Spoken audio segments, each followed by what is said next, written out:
It is the Final Word Cricket Podcast, Season 16, Episode 22. I'm Adam Collins. I'm sat at the Oval in South London next to Cam Ponsonby, who is making his weekly show hosting debut, I reckon. You've done a number of the daily shows and other bits and pieces with us over the last year or so, but I don't think you've actually been on this particular program. Welcome to you. It's a bit like making a Red Bull debut after you've got a few kind of ODI caps under your belt. I'm nervous now. I was kind of, you messaged me yesterday, like, can you step in for a week? And I was like, yeah, fine, no problem. Now, whilst racing a little bit more, and we'll try and be okay. It'll be fun. We've got a fair bit to get through as the emphasis moves from the World Cup to the Test series that England's men are about to play. England's women have been playing against New Zealand.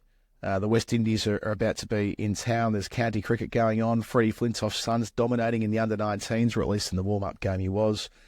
We've got a women's test match between India and South Africa to talk about, some T20s with West Indies women and Sri Lanka, and plenty more besides. And in segment 2, I've had a discussion with Dan Gallan, which as I said to him at the time, I think we can best refer to as therapy for him.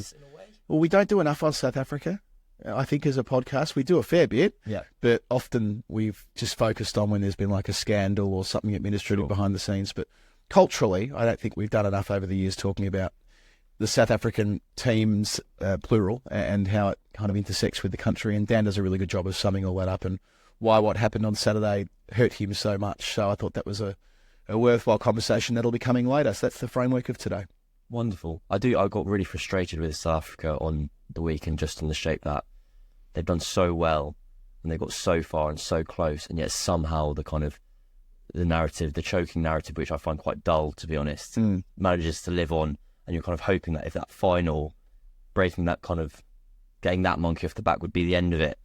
And yes, I imagine we'll be reading more column inches about it in the years to come. Much to Dan's frustration, as exactly later in the show. I must say I fall on that side of the debate as well. Anyway, first things first, housekeeping.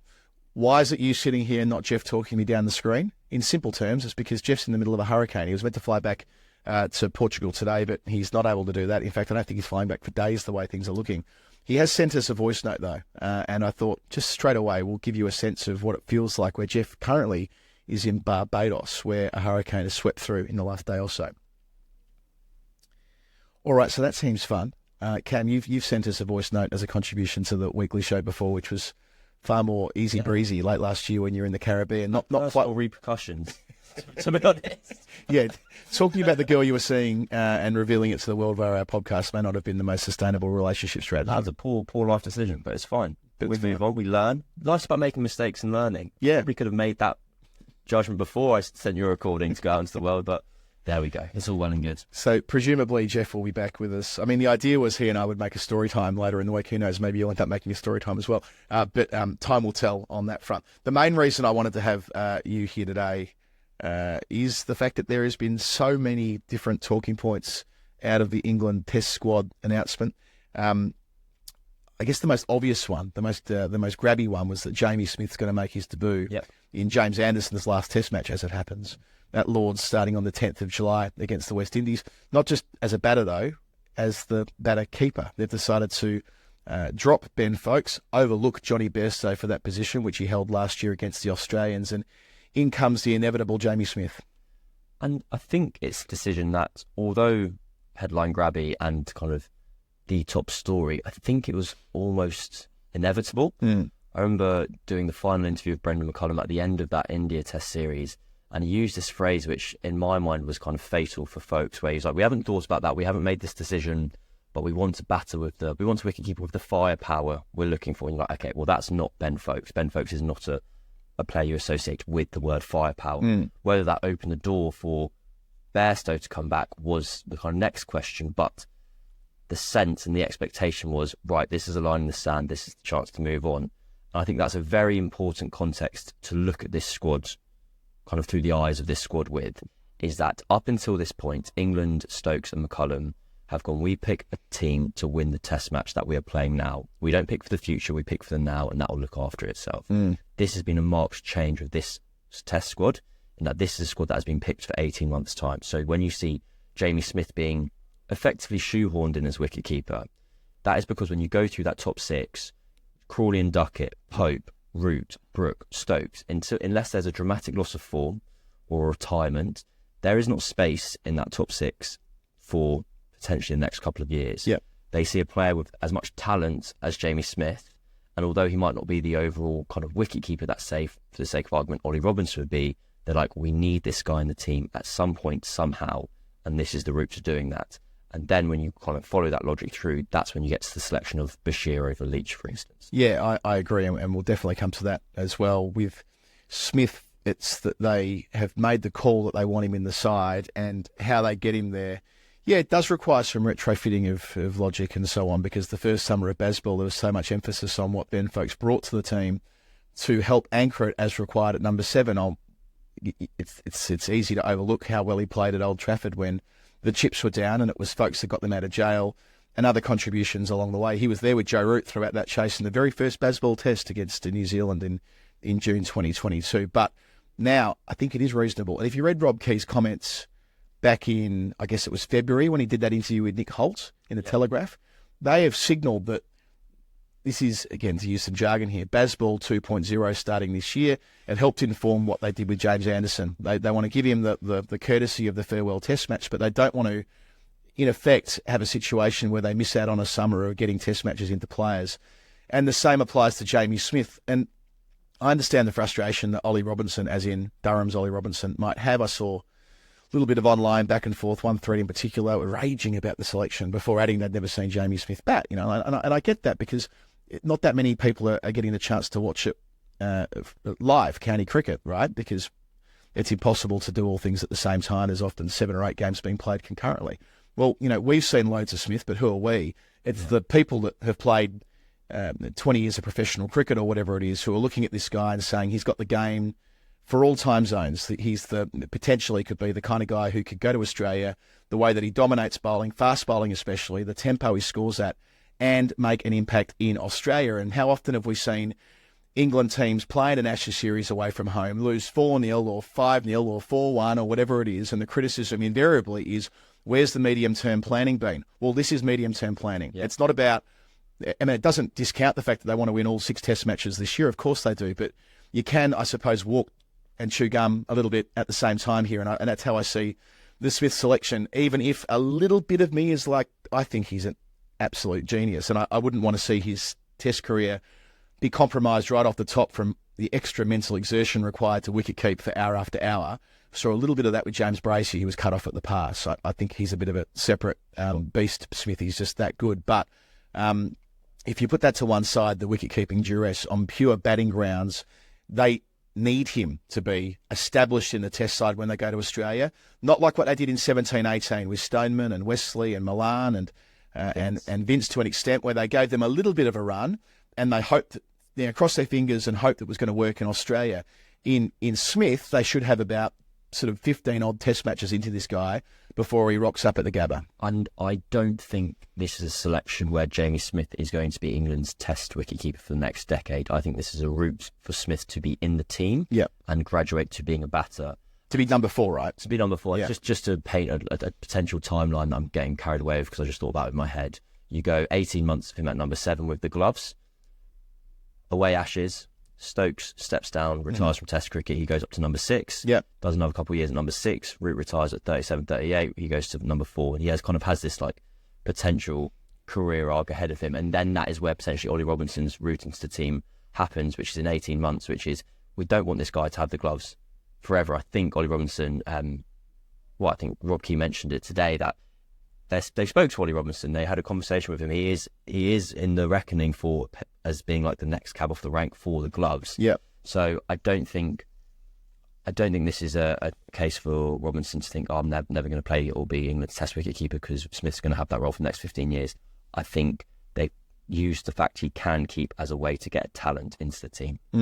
Yeah, and look, now it's the decision made. They'll have to back it in and so on. And I think you're right about Robinson. There is a world. How often do you see a batter come into the test team at 6 and ultimately end up at 3 or 4? It's a very common occurrence. Going all the way back, if you want, I mean, you've got to squint a bit here. That's what Bradman did, and he's not the only one.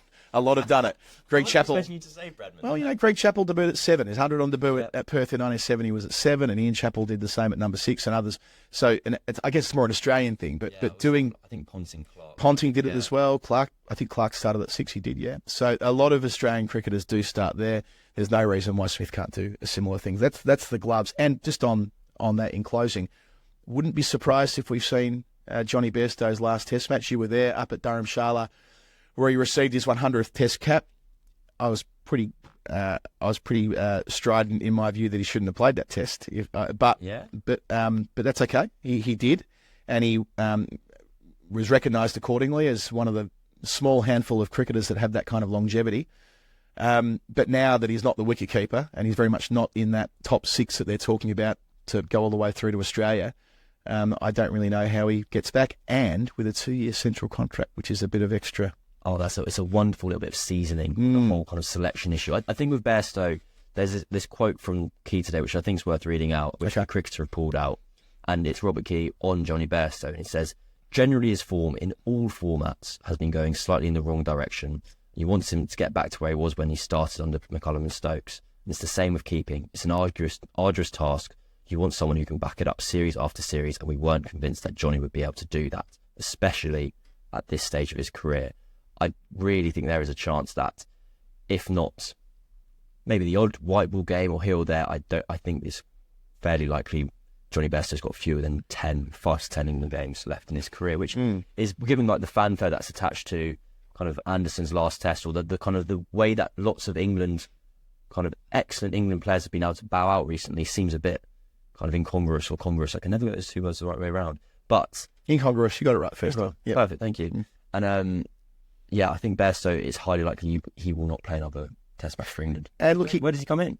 Well, that's it. So Test cricket, I think that's a perfectly reasonable, again, medium-term planning. Is Bairstow in England's best 11 anyway? I'm not sure he is, but even if you think he is he still in their best 11 with what we're seeing now as a career in, Keys put it well there, like a career that has been in decline since the broken leg, which is sad because the broken leg comes in the summer of Johnny Bairstow. We can never forget the way he lit a spark underneath that team. The 100 at Leeds when they were 6 for 60 odd is one of the, I think I said at the time, and I stand by it, one of the best hundreds this century, since the turn of the century. I genuinely think it is. The way he batted in partnership with Jamie Overton that day was stunning, the counter-attack. The twin tons against India a week later in what felt like a bit of a one-off final, didn't it? Because they came back into the country for one single Test match, and he was the guy who hit the 100 in 80-odd balls, if even that, at Trent Bridge to get the party started. So Bairstow's legacy within this generation of England cricket is secure on the basis of what he achieved in 22.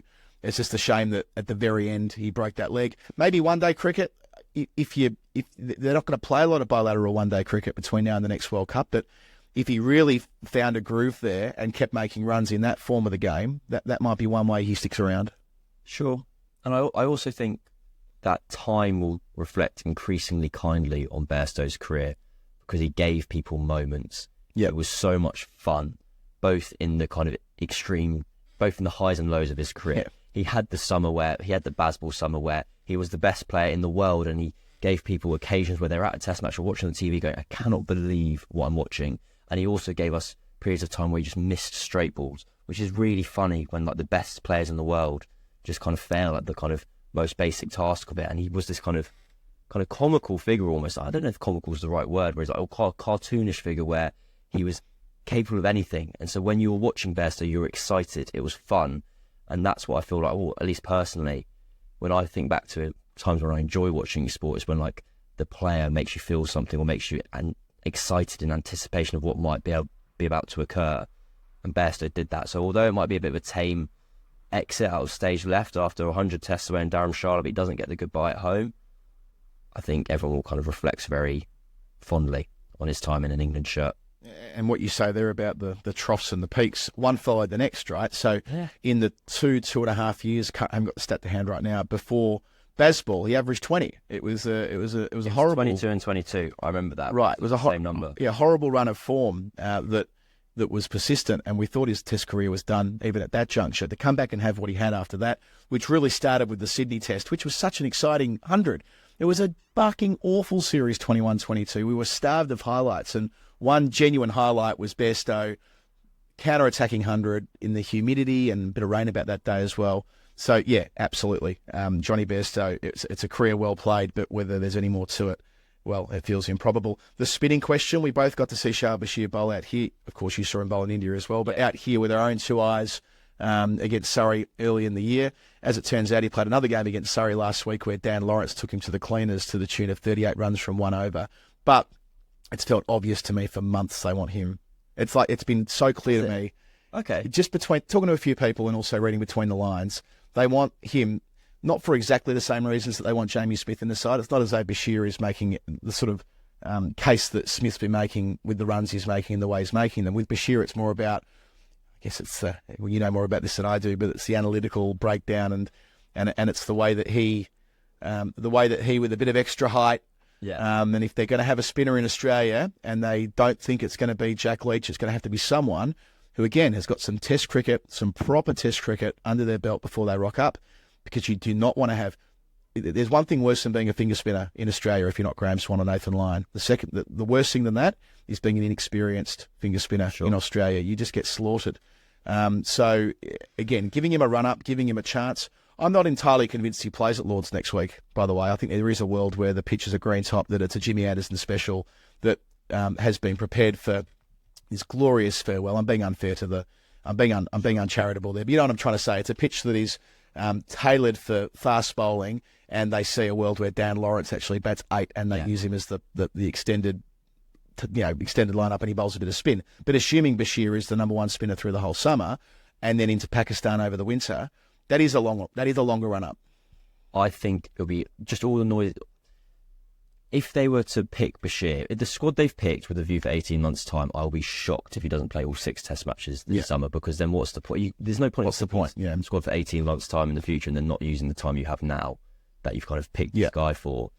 I kind of feel like Shoaib Bashir is almost like Zach Crawley-esque, and basically the people who matter go, this guy's really good.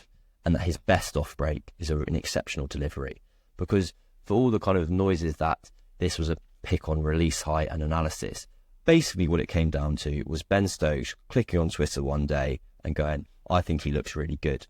And that was the kind of genesis of this thing, where if Brendan McCullum and Ben Stokes think you're very good, that's all that matters. Because we have a very bizarre situation where, yes, Shoaib Bashir bowled very well in India, had great spells in India. For instance, when he bowled throughout the afternoon session, I want to say in Ranchi, I think it was, in the 4th Test match.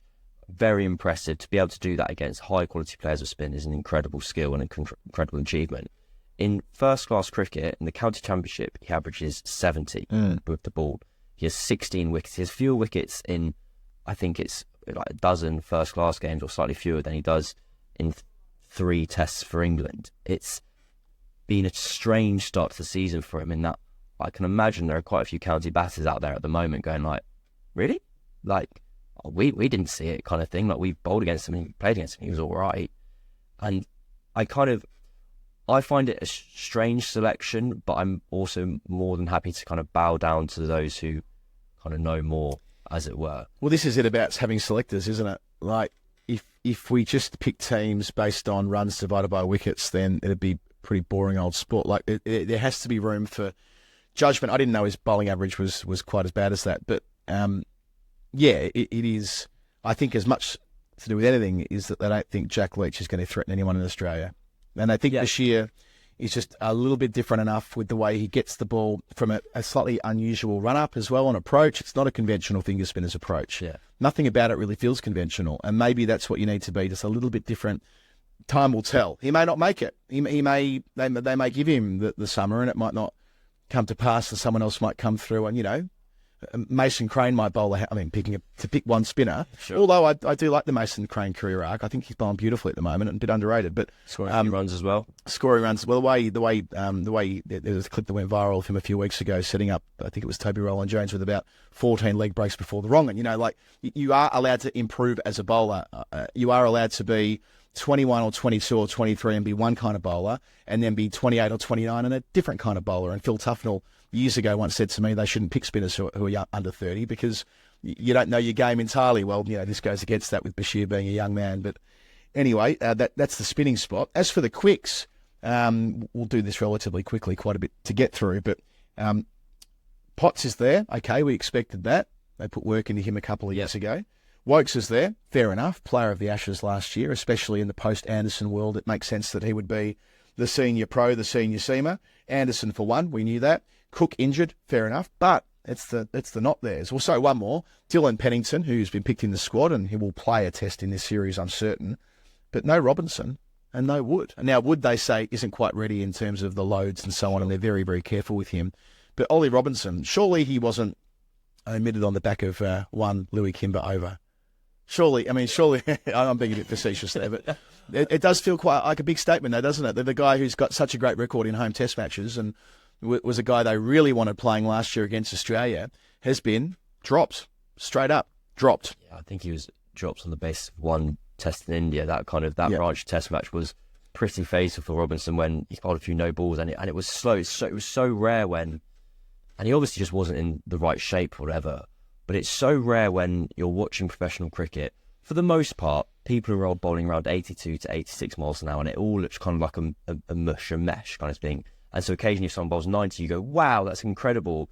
And you watched Robinson bowl that test and you went, oh, that looks visibly slower than what everyone else is bowling. Yeah. And I think they were I don't know if it's a fair reaction, but I think fed up is the most accurate assessment that you kind of gave. Like, England were just for God's sake, we've backed this guy in heaps, we've brought him out here, we kind of were hoping he was going to be the guy that was going to be reliable and get over his fitness issues, and it was just kind of the straw that broke the camel's back, as it were. Key again said Robinson is in the mix with Wokes and Potts, so he was saying those are the bowlers that he's kind of going up against. Okay. And I think basically this was a chance for them to kind of do the kind of kick up the bum and be like, if you actually are serious about this, which again, I'm hesitant to say that because it feels like you're kind of putting seasoning on a situation where you aren't fully across, but it feels like a bit of a kick up the bum to be like, look, mate, if you're serious about us in the same way we're serious about you, we need to see a marked improvement. Yeah, you need to go away and do the things that got you there in the first place. And Robinson did make a case over a number of years that he's good enough at this level. Absolutely. Rocked up and bowled the house down in his first summer against New Zealand and India. And, bowled better against Australia last year than some would remember, or some would have you remember. I think his work at home, I am surprised he's been left out, but I agree with you. This might be the rocket that they want to put under him to let him know that someone like Matty Potts or someone like Dylan Pennington or indeed Chris Wokes, even at 36, will get picked ahead of him. So I think Wokes is like the continuity pick here. Wokes is the player who's in this squad to win the test matches now, and the rest is for the later picks, basically. Yeah. And you have to keep remembering that when you look at the squad, this is a fresh start squad, effectively, and it was always coming. Stokes' kind of PR comms after the series defeat, after the fifth test in India, changed, and it stopped being a case of, it basically stopped being fun anymore. It was kind of like they had to take the smile off their face, accept they'd been beaten, and they were disappointed, and X, Y, Z. The more kind of stereotypical response to defeats that you're used to hearing, but it seemed fresh because they were coming from Stokes when he goes we don't care about the results or whatever. And the reason that had to happen is because you couldn't drop Bairstow and tell Anderson to retire with a smile on your face, basically. That was a serious decision to make. And so whenever you're kind of looking at these decisions and seeing, why is Pennington in over Robinson, or why is it been Potts over Robinson kind of thing, it's because this is a squad that's designed inherently to be this is a line in the sand, this is the group that is potentially going to take us forward for the next 18 months, and not the one that we have had in Bazball iteration 1.0, whatever it was. And Pennington, who might have looked like a bit of a hipster's pick a month ago, when only a handful of people were citing his name. George Bell sent one tweet, and all of a sudden he's in the England team. Believe it. It can happen that way sometimes. But I did the analysis with Ben Jones on the Surrey stream, I don't know, a month ago or something like that. He crunched the numbers in real time on the database, which is pretty cool. Because Dan Worrell has this ridiculous bowling average. I think he's just completed another 5-wicket bag here, by the way, as we see the Essex first innings come to its premature end. But on the measurables, which they have you know that database, but it's to do with false shot and how it relates to where the ball's pitching. Okay. They're Pennington and Worrell are identical. Brilliant. It's just that Worrell's average is 12 and Pennington's is like 23. And that goes to, I suppose, how much pressure Surrey are applying down the other end and all the rest of it. But Pennington is hot to trot, ready to roll right now. And they're picking him, I think, because of that. It's right now, he's flying.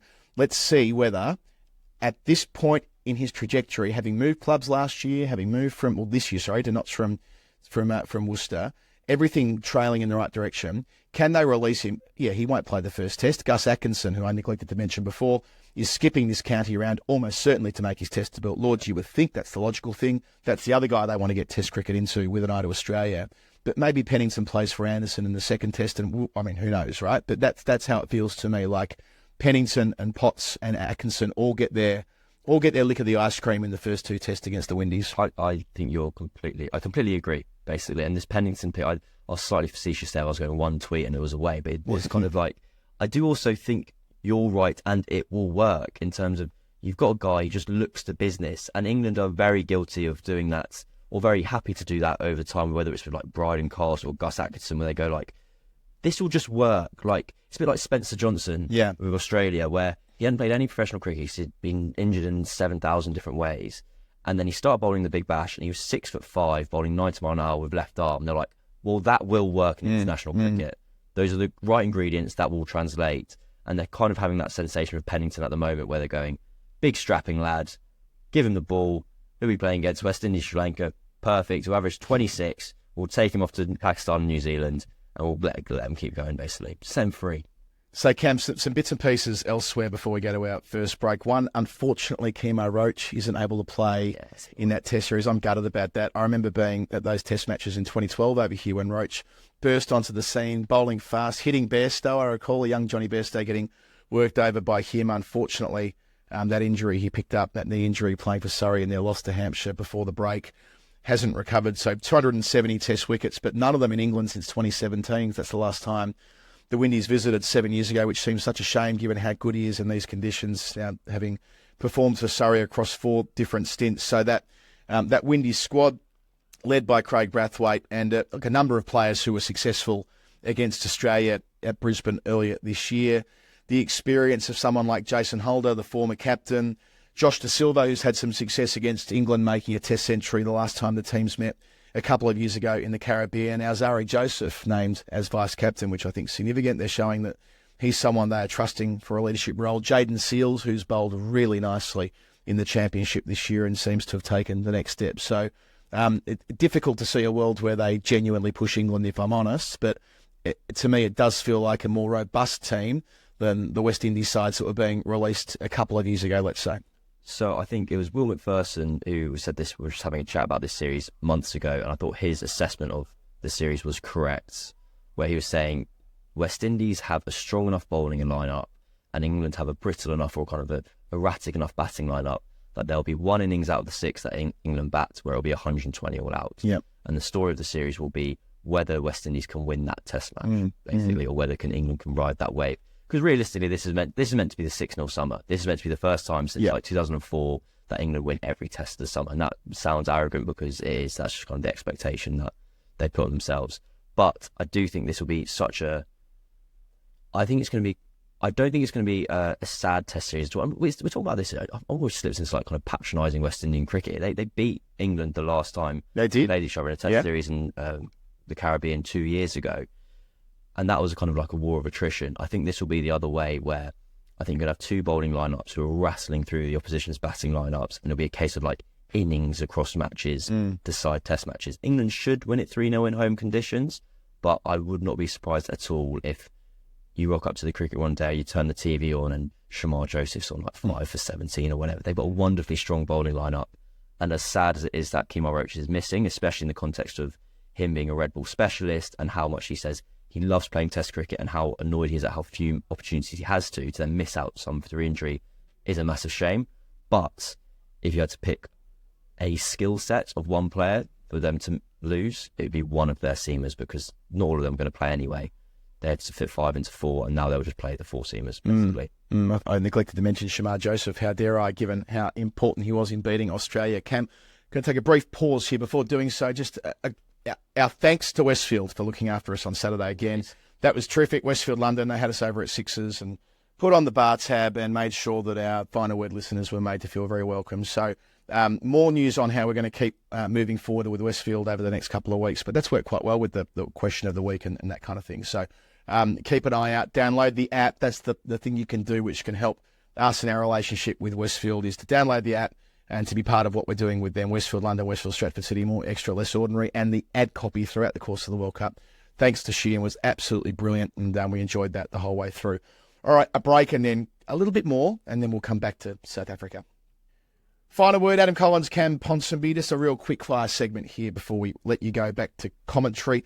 County cricket round's only one of the bit days in, so I don't want to get too deep in the weeds on that, other than to say that Jamie Smith, of course, strummed 100 after being picked for England yesterday, as if it were foretold. It was the most obvious thing in the world that Smith would come out in challenging conditions and bat the way that he did, albeit out for an even 100, because Critchley for England bowled him with his fourth ball, I think it was, belatedly introduced into the attack. Should have been on earlier. Should have been an earlier. Ben Stokes hit 56 for Durham before they rolled Worcestershire for 112. I think there were 11 boundaries from Stokes, which all looked pretty good. James Vince was on 211 not out the last time I looked. Hampshire 400 for 6 against Kent. Keaton Jennings an unbeaten big 100 against Notts again when I last looked. Similarly, Michael Burgess, good season he's having for Warwickshire against Somerset. They were racking up the runs deep into day 2. Division 2, wickets galore in 3 of the 4 games. The team batting first was all out for under 100, including Derby, all out for 76. Glamorgan and Gloucestershire were both out for under 200. Looks like a fun game. Marnus, whenever Marnus takes a wicket bowling seam up, it's worth keeping an eye on. Got a caught behind with a lovely little outswinger earlier today. Labuschagne. Middlesex all out 86. Leicestershire responded with 179 in their first innings. Ben Mike Pfeiffer, but my favourite of that lot was Louis Kimber. After the extraordinary Ted Allison performance last week. Cam, what did he do yesterday? 15 ball duck. 15 ball duck. Do you want 15 ball duck. Have you seen sitting and in the last 90 minutes? No, tell me. It's not that. He's got 38 of 21. Okay. What? Oh, okay. It did include 4 sixes in a row. In a row? In a row. Ball number 1, 2, 3, 4 of, I think it was Brooks's over. Love it. And then a couple of dots just to ruin everyone's fun. Give me all you've got. And Sussex, who are leading the division, 143, Northants 97. So they're well placed, moving ahead in the game, but bowled out cheaply as well. Ollie Robinson, the dropped one, took 4 for playing for his county. Quickly, the England under-19s, I wasn't planning on talking about them, but young rookie Flintoff made 100 in the warm-up game against the England Lions. He made 22 on his 19s full debut a few days ago, that game over at Chelmsford, where Sri Lanka's 19s beat England, by the way. They've got a youth test at Wormsley next week. I believe Flintoff's playing. And that's embargoed information, Mr. Someone told me he's playing. Okay. And he only turned 16 in April. I just wonder whether he might end up. So they had, in that England 19s, Harry Moore's playing. He's that kid that played in the Metro Bank last year at 16 or something for Derbyshire. Yeah. I wonder whether Rocky Flintoff's going to play for Lancs in the 50 over stuff during the 100. Will happen. I've got this is a really unhelpful, unfinished thought, but I'm feeling deeply uncomfortable at the moment with like every new signing of a county. It's like, oh, it's Flintoff or Vaughan or Benkenstein or Mustard's son, and they're all in the same team right now, aren't they? They're all in the 19s. And you're kind of like, I'm like, this can't be good for like the pipeline of English cricket. That the best way to be a pro is just to be the son of someone who can throw you balls, basically. Yeah. As I said, it's a reasonable point. I said it's an unfinished thought. I'll develop it, and we'll come back to it next year. Yeah, you can write a column for the magazine about it or something like that. England's women thrashed New Zealand again in the second one day. This is a problem. We talked about it. We've talked about it a million times. This is fundamentally a problem. New Zealand have fallen off a cliff. Yeah, and they can't keep. I say relying on it's doing them a disservice to say that Bates and Devine are holding on. They're still the ballast of the team. They've been the ballast of the team for 15 years. It doesn't feel right to me that Devine still has to lead the team, probably out of duty. I'm just assuming here that in an ideal world she would have moved on from that job by now, but they were all out for 141, almost a carbon copy of the first one-dayer. Good news for England, Maya Bouchier, 100 not out off sod all balls, having made, I guess, about 70% of those runs when they won 2 down, and we've seen how much work they've put into Maya Bouchier since that first season of the 100 back in 2021. That it feels like she's going to be the player they build around for 10 years. She's like earned the shirt, and now John Lewis's whole thing is that once you get the opportunity, you get to keep having the opportunity for a long time. Basically, the whole like one game too many that runs. Yeah. So she'll get the World Cup in the T20, and a detail that I saw, I think it was Nick Friend included in this piece, which I enjoyed.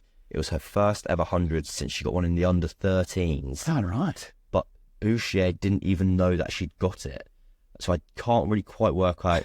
So did Bouchier think that was her first ever 100 yesterday? And Nick Friend has to go, no, you got on against like Barnstable under 13s. Seen it on Cricket Archive. I've got the membership. We should all have the membership. The Cricket Archive. Oh, yeah. Yeah, you got one, haven't you? You borrow one. You borrow one. Let's get you sorted out. I know a guy that knows a guy. Perfect. Andrew Sampson works like four doors down from here. Sure, he can sort it out for you.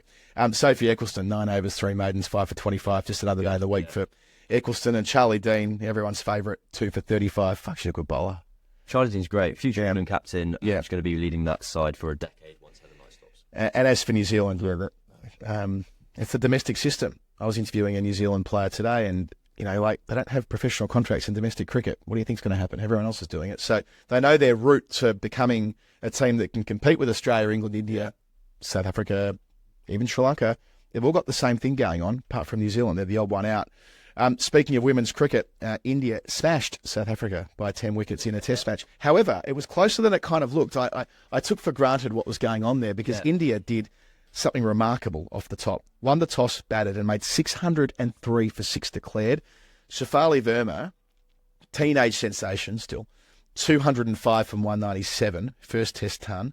Mundana made 149. They put on 292 for the first wicket, which is a record-breaking stand, the second highest partnership ever in women's cricket, the first ever 600-plus score in women's internationals, overtaking the 575 for 9 that Australia made also against South Africa earlier this year. 8 sixes for Verma, the most ever in a test match. Before that was Elisa Healy, who hit 2, which shows a bit about how women's cricket has changed radically in the last 10 years or so, that you can see a player smashing 8 sixes in one innings. 140 of her runs came in boundaries.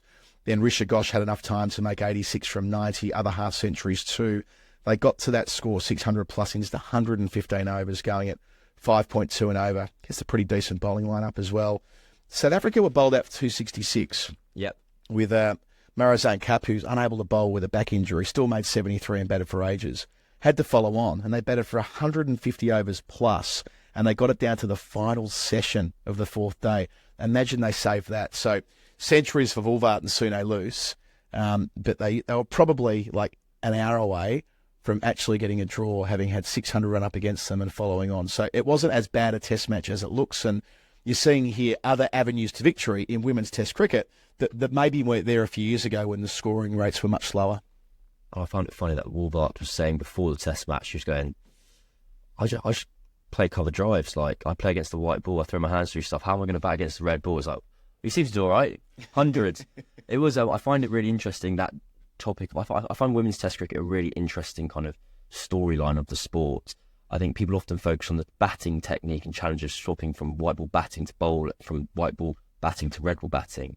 But I remember speaking to someone who's worked a lot in women's international cricket, and they were saying that the kind of biggest challenge is you basically have a generation of a sport of white ball specialists, basically. So wickets are taken by building pressure, forcing batters to take risks they don't want to do. And then people pop a catch up on the ring or get caught on the boundary. You then translate to a test match where the ball is 55 overs old, not moving off the straight, and Smriti Mandhana is really good and isn't going to miss it if you're bowling kind of 65 mile an hour seamers at them.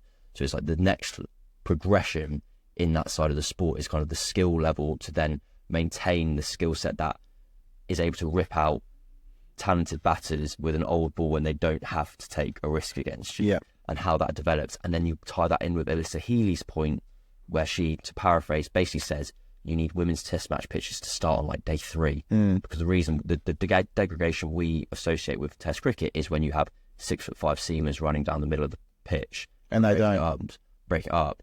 And by being 30 kilograms lighter, that pitch doesn't break up as much, which is an issue for why you often see scores which are very high at some points in women's cricket. Is because you've got batters who are like, well, I don't have to take a risk. The pitch is staying together really nicely, and you're not getting me out, basically. And how that all develops and moves over the next decade or so. I love the fact that we're talking more and more about women's Test cricket. Sneh Rana, who's a very skillful off-spinner, picked up 10 wickets for the match and 8 for in the first innings. I saw a Test debut. I was covering it in Bristol a few years ago. So wonderful to see her get the Player of the Match award, despite the fact that Verma, what a player she is, got a double ton. The West Indies women beat Sri Lanka in their T20 series. That was Matthews against... it was basically... You end up in a head-to-head with Matthews and Atapatu in every game, bat and ball. They both bowl off spin. They both open the batting, but Matthews made 49 in the decider. They won by a couple of wickets with a couple of balls to spare over there. And staying in Sri Lanka, Chris Silverwood's decided to step down as the national men's coach after a couple of years. Basically said he wants to spend more time with his family. And I think that sounds not the politician answer. I think that's actually truthful, that he's spent so much time on the road that 2 years might be the... But you know what, with Silverwood, good on him. Having had all that adversity with England, goes to Sri Lanka later in the same year. That win against Australia at Galle was a phenomenal victory for so many reasons. And the look on his face, I was watching him on the balcony, FaceTiming home to his kids or his wife or whatever it was, and the beaming smile. I'm sure his 2 years in Sri Lanka has all been worth it at a pretty tough time. Absolutely. I mean, without wanting to seem too cliche and twee about it, or things you look back on, you go, "God, I was coach of Sri Lanka actually for a couple of years. That was a bit of a wild ride." And no, he's obviously he's a very popular figure over there. When you see like the kind of, when Sri Lankan journalists tweet about the sport, they kind of the fundamental thing it always comes back to Andy, and they go, "Andy's a good man." Andy's a good man. Yeah. As a you, Cam, thanks for joining us on the first segment of the weekly show. It's been a protracted one, more than I thought. Play's about to restart here at the Oval. You're on commentary, so I'll let you go. Wonderful. And then we will continue the show after a brief pause with Dan Gallan to talk all things South Africa. Cheers, Cam.